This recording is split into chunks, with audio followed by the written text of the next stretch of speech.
तो हेलो दोस्तों, 100 day series 78th BPSC का आज डे 6 है, जिसमें हम लोग मॉडर्न हिस्ट्री ऑफ इंडिया को कवर कर रहे थे बाय फ्लो चार्ट। तो आज का टॉपिक है बंगाल। तो बंगाल के बारे में हम लोग देखेंगे। इससे पहले हम लोग पिछले वीडियोज में एडवेंट ऑफ यूरोपियन हम लोग देख चुके थे, किस तरीके से पुर्तगाल आया, किस तरीके से डच आया, किस तरीके से इंग्लिश आया, डेनिश आया और फ्रेंच आया, और किस तरीके से ब्रिटिशर जो है सबको पराजित करते हुए आगे की ओर बढ़ने लगा। तो आज का टॉपिक है बंगाल के बारे में कि बंगाल कैसे बना, कैसे बैटल ऑफ प्लासी हुआ, कैसे बैटल ऑफ बक्सर हुआ। तो चलिए शुरू करते हैं इंट्रोडक्शन से। तो बंगाल जो है गुप्ता पीरियड में सेंट्रल रूल के अंदर आता था। बंगाल जो है गुप्ता पीरियड में सेंट्रल रूल के अंदर आता था, और पलवाज के टाइम पे जो है Bengal became educational centre.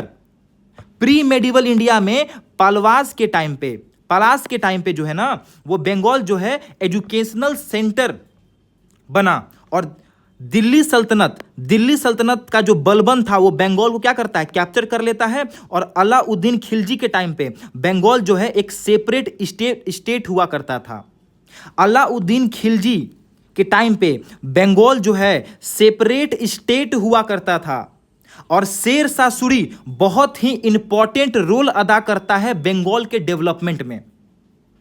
Sher Shah Suri जो है बंगाल के डेवलपमेंट में बहुत ही ज्यादा इंपॉर्टेंट रोल अदा करता है। और फाइनली अकबर के टाइम पे मुगल सल्तनत के अंडर बंगाल आ जाता है। Finally during the period of Akbar Bengal come under Akbar, यानी कि मुगल सल्तनत के अंदर जो है आ जाता है बंगाल। और फिर औरंगजेब जो है 1700 एडी में मुर्शिद कुली खान को गवर्नर बना देता है बंगाल का। कौन बनाता है? औरंगजेब बनाता है। कब बनाता है? 1700 एडी में बनाता है मुर्शिद कुली खान को बंगाल का गवर्नर। इंपॉर्टेंट क्वेश्चन, कौन बनाता है? औरंगजेब बनाता है मुर्शिद कुली खान को बंगाल का गवर्नर। हम लोग जितने बार हिस्ट्री को बोलेंगे उतना ही ज़्यादा हमारे सबकॉन्शियस माइंड में हिस्ट्री एंट्री करेगा और हमें लंबे समय तक याद रहेगा। तो जितना ज़्यादा बार हो सके हम लोगों को वीडियो में ही बोलते रहना है।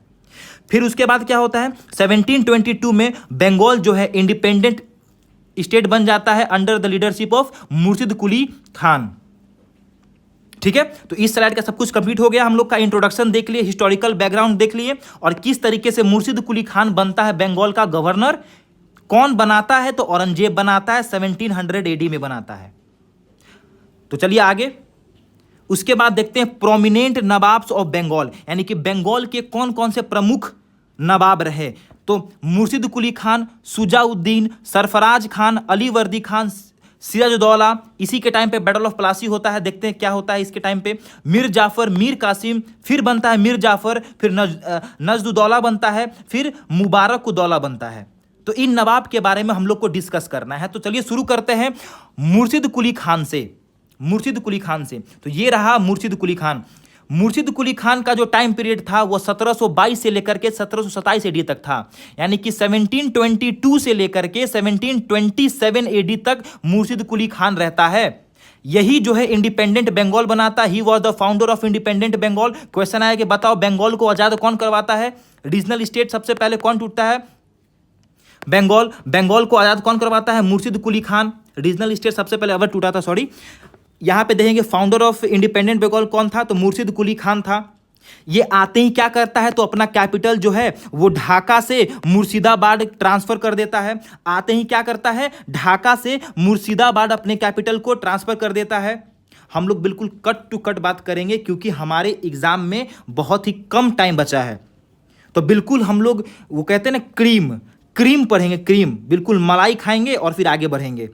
यानी कि अब आप लोग अगर इतना भी कर लेते हैं तो मैक्सिमम क्वेश्चंस एग्जाम में आए हुए हम लोग से बन जाएंगे। ठीक है, तो मुर्शिद कुली खान जो है ढाका से मुर्शिदाबाद अपने कैपिटल को चेंज कर देता है। और ये जो है बंगाल के फाइनेंशियल कंडीशन पे ज्यादा जोर देता है। यानी कि मुर्शिद कुली खान के टाइम पीरियड में बंगाल का फाइनेंशियल कंडीशन काफी ज्यादा अच्छा हो जाता है। जो जागीर था, जागीर को ट्रांसफर करके बदल देता है खालसा में।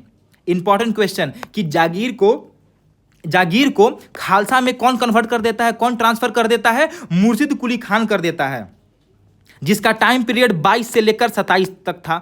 1722 से लेकर के 1727 तक था इसका टाइम पीरियड। उसके बाद ये अपने किसानों को, पीजेंट्स को एक स्पेशल लोन्स दिया करता था जिसका नाम है taccavi loan. Important, taccavi loan. Taccavi loan जो है वो कौन देता था? मुर्शिद कुली खान देता था। किसको देता था? पीजेंट्स को दिया करता था, अपने किसानों को दिया करता था। जाहिर सा बात है, जब रीजनल स्टेट बनेगा, अलग होगा जब स्टेट, तो वहां का जमींदार जो है रिवॉल्ट करेगा। तो बंगाल का भी जमींदार रिवॉल्ट किया, लेकिन इस रिवॉल्ट को बहुत ही अच्छे तरीके से मुर्शिद कुली खान जो है सप्रेस कर देता है और बंगाल में सिस्टमेटिक एडमिनिस्ट्रेशन का स्थापना करता है। बिल्कुल अच्छे तरीके से अपने शासनकाल को आगे लेकर के चलता है और जितना भी फॉरेन ट्रेडर्स था उस पर बहुत ही स्ट्रिक्ट कंट्रोल को लगा के रखता है मुर्शिद कुली खान। 1722 से लेकर के 1727 एडी तक जितने भी फॉरेन ट्रेडर्स था, कंपनियां था, उस पर बहुत ही स्ट्रिक्ट कंट्रोल यानी डिसिप्लिन में रखने का काम किया अपने शासनकाल में। यानी कि सबसे पहला फाउंडर कौन था? मुर्शिद कुली खान। ढाका से मुर्शिदाबाद कौन ले गया? मुर्शिद कुली खान। जागीर को खालसा में कौन कन्वर्ट किया? मुर्शिद कुली खान। तकावी लोन कौन देता था? मुर्शिद कुली खान। ठीक है ना? तो इस स्लाइड का सब कुछ कंप्लीट हो गया है।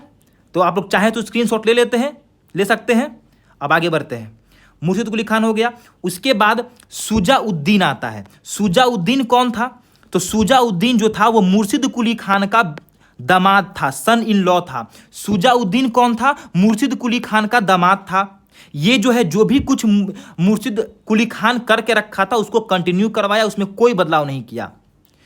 इसमें सबसे इंपॉर्टेंट पॉइंट ये आता है कि ये जो है, ये दो पॉइंट इंपॉर्टेंट है कि ये जो है सबसे पहले अली वर्दी खान को अपॉइंट कर देता है।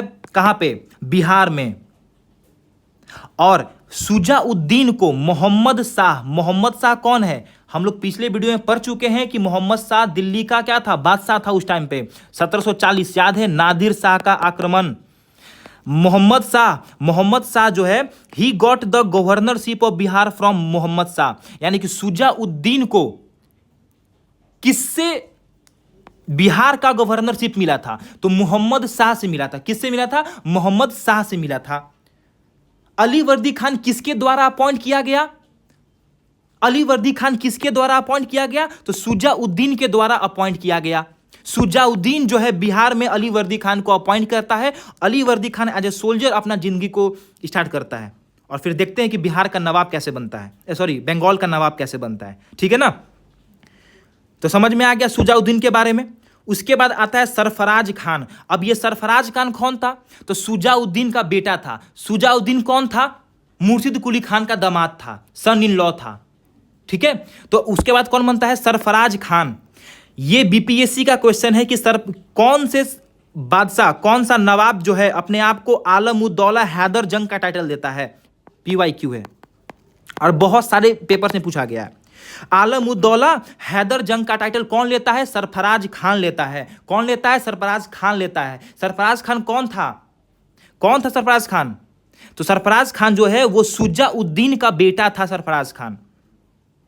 ठीक है, और इसी के टाइम पे बैटल ऑफ गिरिया होता है। बैटल ऑफ गिरिया होता है जिसमें अली वर्दी खान जो है वो सरफराज खान को हरा देता है। और बैटल ऑफ गिरिया को फर्स्ट रिवॉल्ट ऑफ बंगाल भी कहते हैं। इंपॉर्टेंट क्वेश्चन, पहला बंगाल का रिवॉल्ट किसको कहते हैं? तो बैटल ऑफ गिरिया को कहते हैं। किसके किसके बीच में हुआ? सरफराज खान और अली वर्दी खान के बीच में होता है।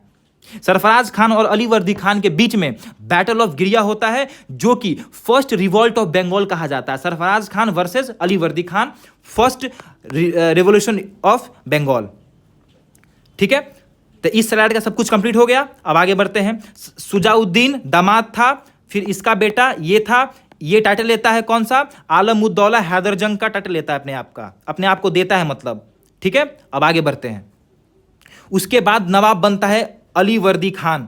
तो अली वर्दी खान जो है सरफराज खान को हराने के बाद वो जाता है मोहम्मद शाह के पास और मोहम्मद शाह से जो है निवेदन करता है कि वो एक जो है एक दस्तावेज तैयार करे जिसमें मेरे को जो है बंगाल का नवाब जो है घोषित कर दे, जिससे क्या होगा कि अली वर्दी खान के खिलाफ जो है रिवॉल्ट जो है जनरेट नहीं होगा। ठीक है, तो मोहम्मद शाह के पास जाता है और रिकॉग्नाइजेशन प्राप्त करता है इससे। और फाइनली 1740 यानी कि 1740 एडी में अलीवर्दी खान जो है वो बंगाल का नवाब बन जाता है। याद है 1740 में ही नादिर शाह का आक्रमण हुआ था इसी के आसपास, जिसमें 57 दिन तक 57 डेज तक दिल्ली को लूटा गया। 70 करोड़ दिल्ली से लूट कर ले गया। कोहिनूर हीरा ले गया, पीकॉक थ्रोन ले गया नादिर शाह। जिस कारण से क्या हुआ था इस टाइम पे, मुगल बादशाह बहुत ही इकोनॉमिकली और पॉलिटिकली क्या हो गया, वीक हो जाता है। यह सब बताया हुआ है हम लोगों का। He opposed fortification of European company. ये जो है यूरोपियन कंपनी को बहुत ज्यादा क्या करता है, अपोज करता है उसके फोर्टिफिकेशन के लिए, और अलीवर्दी खान क्या कहता है यूरोपियन को कि पहली बात तो फोर्टिफिकेशन किया, यानी फोर्टिफिकेशन का मतलब क्या होता है, फोर्टिफिकेशन का मतलब क्या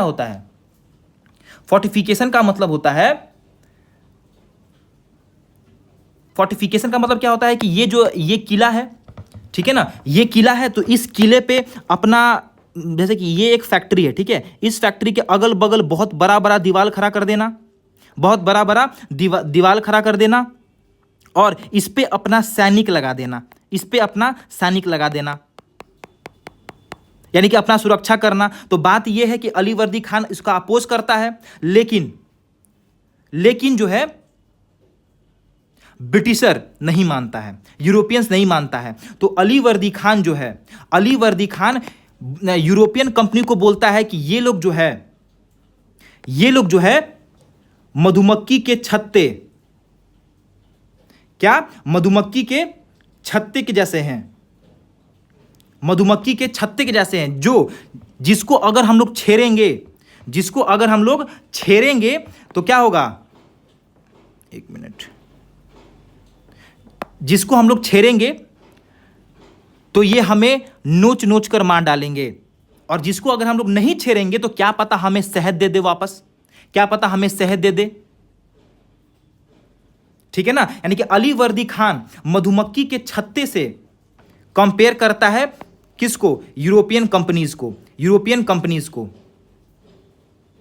ठीक है ना। तो he got recognition from Mohammad Shah, set on throne 1740। Mughal बादशाह बिकम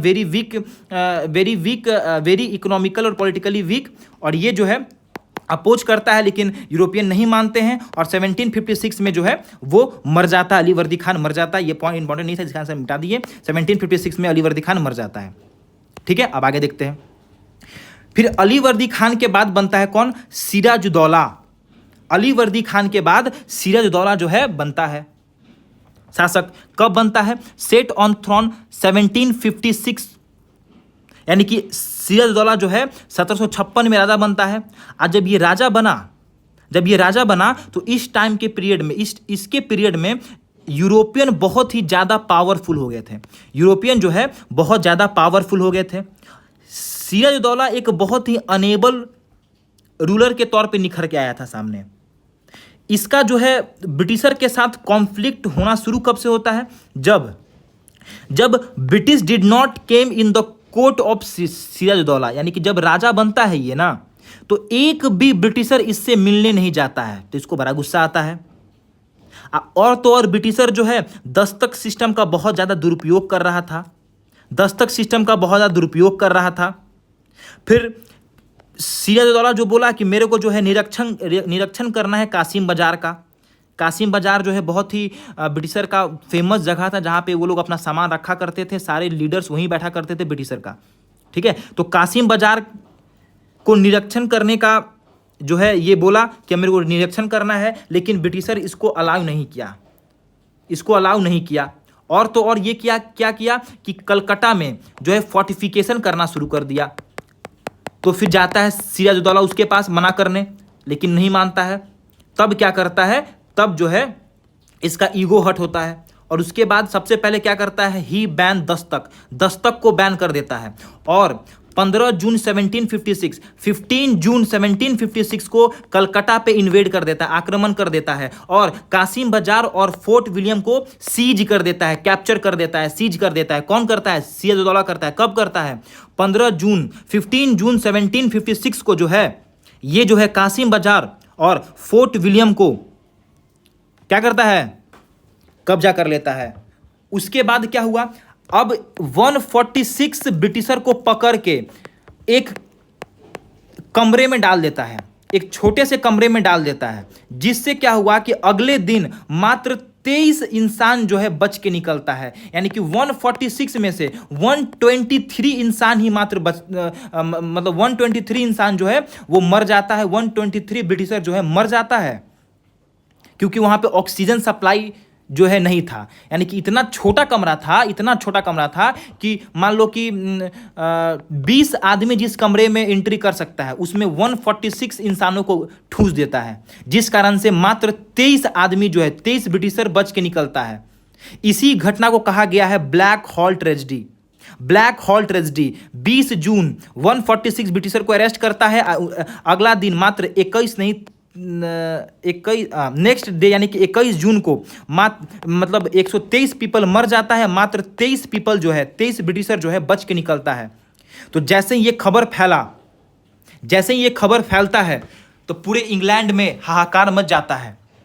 इसी घटना को ब्लैक हॉल ट्रेजेडी कहा जाता है। यानी कि ब्लैक हॉल ट्रेजेडी किससे रिलेटेड है? तो सिराजुद्दौला से रिलेटेड है ब्लैक हॉल ट्रेजेडी। यानी कि एक कमरे में 146 ब्रिटिशर को डाल दिया और अगले दिन मात्र 23 ब्रिटिशर बच के निकलता है। तब पूरे इंग्लैंड में ये खबर फैल गया कि सिराजुद्दौला तो बड़ा क्रूर शासक है। तब मद्रास से आता है रॉबर्ट क्लाइव, जिसको स्वर्ग से उत्पन्न सेनानायक कहा जाता है रॉबर्ट क्लाइव को। कि रॉबर्ट क्लाइव 56 दिन तक भूखा रहता है, फिर भी जिंदा रहता है, ये फिर भी बच जाता है। ये 56 दिन तक, हम लोग आगे पढ़ेंगे। स्वर्ग से उत्पन्न सेनानायक रॉबर्ट क्लाइव, तो उस टाइम था गवर्नर था कहाँ का? मद्रास का, रॉबर्ट क्लाइव। तो रॉबर्ट क्लाइव और वाटसन ब्लैक हॉल ट्रेजेडी का बहुत अपोज करता है। और इस कदर रॉबर्ट क्लाइव जो है सिराजुद्दौला को बेबस कर देता है कि वो जो है ट्रीटी ऑफ अलीनगर करने पे तुल जाता है कि अब हमको ट्रीटी करना है, तुम्हारी लड़ाई हम नहीं कर सकते हैं। इस कदर वो जो है इसको तबाह कर देता है सिराजुद्दौला को रॉबर्ट क्लाइव। यानी कि ट्रीटी ऑफ अलीनगर कब होता है? तो 9 फरवरी 1757 को ट्रीटी ऑफ अलीनगर होता है। और ट्रीटी ऑफ अलीनगर को first treaty of British in India कहा जाता है। ट्रीटी ऑफ अलीनगर को कहा जाता है कि ब्रिटिशर का पहला ट्रीटी, इंडिया का पहला ट्रीटी कहा जाता है ट्रीटी ऑफ अलीनगर को, जो कि 9 फरवरी 1757 को होता है। जिसमें क्या होता है कि नवाब को बोलता है कि सबसे पहले तो आप एक 1.5 करोड़ रुपए का जुर्माना दीजिए। फिर चंद्रनगर को फ्रेंच से छीन करके मेरे को दीजिए। दस्तक सिस्टम को वापस करिए। और ब्रिटिशर जो है अपना क्वाइन इशू कर देता है ट्रीटी ऑफ अलीनगर में। यानी कि दिख रहा है ना ब्रिटिशर किस तरीके से आगे बढ़ रहा है। रॉबर्ट क्लाइव क्या बोलता है कि नवाब को बोलता है कि 1.5 करोड़ रुपया दीजिए, चंद्रनगर को मेरे हवाले कीजिए और दस्तक सिस्टम को वापस से ओपन कीजिए। और ब्रिटिशर जो है अपना क्वाइन को इशू कर देता है। तो क्वेश्चन पूछा जाए कि बताओ first treaty of British in India कौन सा? Treaty of Alinagar 9 February 1757। 9 February 1757 treaty of Alinagar. ठीक है, यहां तक समझ में आ गया। बात यह है कि ये जो सिराजुद्दौला था इसका दुश्मन सिर्फ ब्रिटिशर ही नहीं, इसके अंदर भी, इसके राज दरबार में भी इसके बहुत दुश्मन थे। जैसे कौन कौन से थे?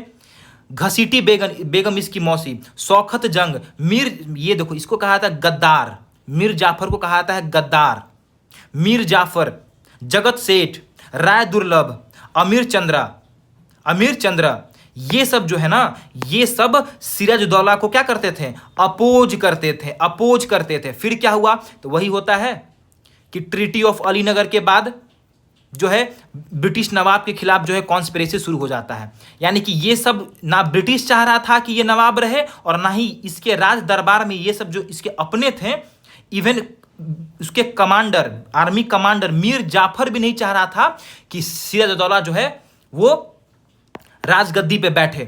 तब क्या होता है, उसके बाद जो है after treaty of Alinagar, Alinagar के ट्रीटी के बाद क्या होता है, कॉन्स्पिरेसी शुरू हो जाता है और बहुत सारे सीक्रेट मीटिंग जो है ऑर्गेनाइज होता है। किसके किसके बीच में, मीर जाफर, जगत सेठ, राय दुर्लभ और अमीर चंद्र और रॉबर्ट क्लाइव के बीच में जो है ना बहुत सारा मीटिंग जो है वो होता है। एक मिनट, इसको 57 कर देते हैं हम लोग, 57, ठीक है ना। यानी कि ड्यूरिंग अप्रैल और मई के बीच में Robert Clive signed some secret agreement with किससे, मीर जाफर, जगत सेठ, राय दुर्लभ और अमीर चंद्र। मेन तो इंपॉर्टेंट गद्दार यही था, मीर जाफर जो इसका कमांडर था। ये बोलता है कि अगर आप उसको हटा करके मेरे को राजा बनाएंगे तो हम आपको जो चाहिए हम वो देंगे, आपको बहुत पैसा देंगे। तभी बोलता है, एग्रीमेंट हो जाता है। तो Clive declare battle of Plassey, Clive जो है बैटल ऑफ प्लासी डिक्लेयर कर देता है। प्लासी कहाँ है, नदिया जिले में है, Nadia district of Bengal at present, ठीक है। फिर वही 23 जून को होता है बैटल ऑफ प्लासी। किसके बीच में होता है, तो ब्रिटिशर के बीच में होता है और सिराजुद्दौला के बीच में होता है बैटल ऑफ प्लासी, जिसमें ब्रिटिशर जीत जाता है और सिराजुद्दौला को मार दिया जाता है। उस टाइम पे ब्रिटिश कमांडर कौन था, रॉबर्ट क्लाइव था। कौन था, रॉबर्ट क्लाइव। कहा जाता है कि रॉबर्ट क्लाइव के पास मात्र 1100 से लेकर के 1300 तक आर्मी था और सिराजुद्दौला के पास 40,000 के आसपास आर्मी था, शायद 4000 या 40,000 के आसपास कहा जाता है, ठीक है ना। लेकिन फिर भी क्यों हारा, क्योंकि इसका जो कमांडर था, कौन था आर्मी कमांडर, मीर जाफर, वही मिला हुआ था ब्रिटिशर के साथ। जब देखा तोप खाना होता है ना, तोप खाना का सुपरवाइज कर रहा था मीर जाफर, और देखा कि हमारे ही सेना के तरफ, सिराजुद्दौला के तरफ जो है उसका तोप जो है, तोप का मुंह किया हुआ है। जब ये भागने का कोशिश करता है तो मीर जाफर का बेटा मीरम उसका गला काट देता है और यहाँ पे इसका खेल खत्म। यानी कि after the battle of Plassey British emerged as the political power in Bengal. British जो है पॉलिटिकल पावर में आ गया बंगाल में, और ये बहुत डिसाइडिंग वॉर रहा इंडिया का, बैटल ऑफ प्लासी। किसके गद्दारी से ये हारता है, तो मीर जाफर के गद्दारी से हार जाता है ये, ठीक है। यानी कि इसके कारण क्या क्या थे, बैटल ऑफ प्लासी होने के पीछे का रीजन क्या क्या था। तो सबसे पहले तो कॉन्स्पिरेसी नवाब के अगेंस्ट, फिर जो नवाब और ब्रिटिशर में टेंशन चल रहा था वो, फिर फोर्टिफिकेशन और फिर ब्लैक हॉल ट्रेजेडी। ये सब कारण रहा प्लासी के युद्ध होने के पीछे का। उसके बाद देखो, उसके बाद क्या होता है, प्लासी हो गया तो situation after the battle of Plassey क्या रहा, तो वही बंगाल में ब्रिटिशर बहुत पावरफुल हो जाता है, मीर जाफर नवाब बन जाता है, फ्रांस से क्योंकि चंदानगर छीन लिया जाता है तो फ्रांस भी बहुत वीक हो जाता है, और company got the Jagir of 24 फरगनाज, यानी कि 24 फरगनास का जागीर जो है कंपनी को मिल जाता है। और मीर जाफर ब्रिटिशर को बहुत पैसा देता है, क्योंकि ब्रिटिशर का बस एक ही काम था इस टाइम तक, अपना इकोनॉमिक बढ़ाना। मीर जाफर जो है ब्रिटिशर को मतलब भर मन पैसा देता है। कहा जाता है कि मीर जाफर तब तक पैसा देता है जब तक राजघराने का बर्तन ना बिक गया हो। यानी कि राजघराना का बर्तन बेच कर मीर जाफर जो है ब्रिटिशर को पैसा देता है। तो एक समय आया कि मीर जाफर के पास पैसा खत्म हो गया, तो इसका दामाद मीर कासिम जो है बोलता है कि मेरे पास 60 लाख रुपए है। कितना है, 60 लाख रुपए है। तो ब्रिटिशर बोलता है ठीक है दो, हम तुमको नवाब बना देते हैं। तो नया नवाब बनता है कौन, मीर कासिम कौन था, मीर जाफर का दामाद था, ठीक है। यानी कि ससुर जी को हटा करके अपने बन गया वो नवाब 1760 में, और ब्रिटिशर को 60 लाख रुपए दिया। लेकिन ये कैपेबल रूलर था, ये समझ रहा था सारा कहानी कि किस तरीके से ब्रिटिशर अपना काम कर रहे हैं। तो सबसे पहले क्या किया कि मुर्शिदाबाद का बाद से कैपिटल हटा करके मुंगेर कर लिया, क्योंकि मुर्शिदाबाद में ब्रिटिशर का बहुत ज्यादा कंट्रोल था, हर काम में हस्तक्षेप करता था ब्रिटिशर। तो मुर्शिदाबाद से कैपिटल हटा करके मुंगेर कर लेता है और दस्तक सिस्टम को हटा देता है। हटाता इन द सेंस कि ये जो स्पेशल राइट्स था ब्रिटिशर को, उसको खत्म कर देता है। बोला अब दस्तक सिस्टम सबके लिए है। तब ब्रिटिशर के मन में खुन्नस कि अरे मतलब दस्तक हटना मतलब ब्रिटिशर का लॉस होना। अब जो हटा रहा था सबको ये ब्रिटिश मतलब हटा दे रहा था। तो दस्तक सिस्टम को हटा दिया, जिस कारण से क्या हुआ कि 1763 में ब्रिटिश जो है इसको डिसमिस कर दिया कि चलिए आप हटिए, बहुत हो गया आपका। तो जाहिर सी बात है कि ये रिवॉल्ट करेगा कि 60 लाख रुपया दिए हैं भाई। तो बैटल ऑफ गिरिया होता है, बैटल ऑफ उधनोला होता है और बैटल ऑफ कारवा होता है। तीनों में हार जाता है कौन? यही मीर कासिम। अब हार गया मीर कासिम तो भाग के जाता है किसके पास? तो भाग के जाता है यहाँ पे दिल्ली के नवाब बादशाह के पास, शाह आलम सेकंड के पास। अब कहता है कि जाइए, बंगाल तो हाथ से गया। तो शाह आलम बोलता है नहीं नहीं, कैसे जाने देंगे बंगाल अपने हाथ से हम। तो ये जो है इंडियन अलायंस बनाता है, यानी कि दिल्ली का राजा, अवध का राजा और बंगाल से मीर कासिम, ये तीनों का अलायंस बनता है। और तीनों का अलायंस बनने के बाद होता है बैटल ऑफ बक्सर 23 अक्टूबर 1764। ये बैटल, इसी बैटल में जो है ना ब्रिटिशर पूरा कब्जा कर लेता है इंडिया पे। 23 अक्टूबर 1764 बैटल होता है किसके किसके बीच में? तो इंडियन अलायंस और ब्रिटिशर के बीच में होता है। इंपॉर्टेंट क्वेश्चन ये है कि जब बैटल ऑफ बक्सर होता है तो बताओ ब्रिटिशर का कमांडर कौन था? तो हेक्टर मुनरो था। कौन था? हेक्टर मुनरो था। एक मिनट, ओहो एक मिनट, ठीक है। तो हेक्टर मुनरो था। हेक्टर मुनरो कौन था? तो कमांडर था ब्रिटिशर का, जिसमें इंडियन अलायंस हार जाता है और ब्रिटिश कमांडर जो हेक्टर मुनरो था उसके नेतृत्व में ब्रिटिश जीत जाता है। इसका रिजल्ट क्या निकलता है कि britisher became most powerful in India और वो शाह आलम सेकंड को हरा दिया। शाह आलम सेकंड को नहीं हराया था, वो रिप्रेजेंटेटिव ऑफ इंडिया को हराया था। यानी कि शाह आलम सेकंड उस टाइम दिल्ली पे बैठा था, दिल्ली में बैठा था और इसको हरा देता है। इसको हरा दिया। उसके बाद होता है treaty of Allahabad. Treaty of Allahabad होता है और इसी युद्ध के बाद कहा जाता है कि open the door of Delhi for britisher, यानी कि दिल्ली का डोर खुल जाता है ब्रिटिशर के लिए। ये था रिजल्ट। और आगे का कहानी हम लोग नेक्स्ट वीडियो में देखेंगे, क्योंकि ये वीडियो बहुत लंबा हो चुका है ऑलरेडी। तो आगे के वीडियोज़ में हम देखेंगे इसके आगे कहानी कि बैटल ऑफ बक्सर के बाद क्या होता है। तो दोस्तों हम लोग जो है बिल्कुल क्लियर कट बात कर रहे हैं, बिल्कुल स्टोरी नहीं बना रहे हैं। जो भी एग्जाम से रिलेटेड टॉपिक्स है, पॉइंट्स है, सिर्फ और सिर्फ कट टू कट हम लोग उसको डिस्कस करेंगे। उसके अलावा इररिलेवेंट चीज कुछ भी हम लोग इस वीडियोज में, इस सीरीज में डिस्कस नहीं करने वाले हैं, ठीक है ना। तो आप लोग चलिए इसको यहां तक रिवाइज करिए, याद करिए।